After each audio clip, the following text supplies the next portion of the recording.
ജീവിതത്തിൽ വളരെ അത്യാവശ്യമാണ് താടിയുള്ളത്. താടിയുള്ള ബോയ്സ് ആണോ താടിയില്ലാത്ത ബോയ്സ് ആണോ എന്നാണ് ഇന്നത്തെ ചർച്ചാ വിഷയം. നിങ്ങൾക്ക് ഈ താടിയുള്ള ബോയ്സിനാണ് ഇഷ്ടം അതോ താടി ഇല്ലാത്ത ബോയ്സിനാണോ? താടിയുള്ള ബോയ്സ്. താടിയുള്ളത്. ബോയ്സ്.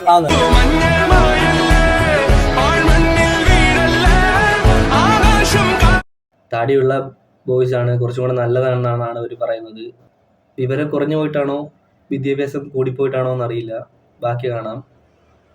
താടിയില്ലാത്ത ബോയ്സിനൊക്കെ ഇപ്പോഴത്തെ ഭാഷ പറയത്തില്ല, കൊറിയൻ ബോയ്സ് എന്നൊക്കെ ഒരുമാതിരി പാൽക്കുപ്പികളെ പോലെ കാണാൻ തന്നെ ഒരു ഭംഗി. ഈ താടിയുള്ള ബോയ്സിനൊക്കെ കാണുമ്പോൾ കണ്ടിട്ടില്ല ആ ഭംഗിയാ. മനസ്സിലെ തീൻ പൊഴിഞ്ഞോ കനവും കൂട്ടി വെച്ചോ ഇനി ഞാൻ കാത്തിരുന്നോളാം. താടിയുള്ള ബോയ്സിനെ കാണുമ്പോ അറിഞ്ഞൂടെ ഒരു ആണത്തുണ്ട്. നട്ടലുള്ളവന്മാർക്കായി താടിയുള്ളത്, ഇല്ലെങ്കിൽ ഒരുമാതിരി പാൽക്കുപ്പികളെ പോലെ. ഞാൻ എല്ലാത്തിനോടും യോജിക്കുന്നുണ്ട് ഇവിടെ. പക്ഷെ ആ പയ്യന്റെ മുഖത്ത് നോക്കി നീ നട്ടലില്ലാത്തവനെന്ന് വിളിക്കില്ലേ വരുന്നു കേട്ടോ. വ്യക്തിപരമായ അഭിപ്രായത്തിൽ ഇന്നത്തെ തലമുറ പെൺകുട്ടികൾ ആൺകുട്ടികളെ ചൂസ് ചെയ്യുമ്പോൾ താടി ഉണ്ടോ താടിയില്ല എന്നുള്ളതല്ല, പയ്യൻ MDMA ആണോ എന്ന് നോക്കുക.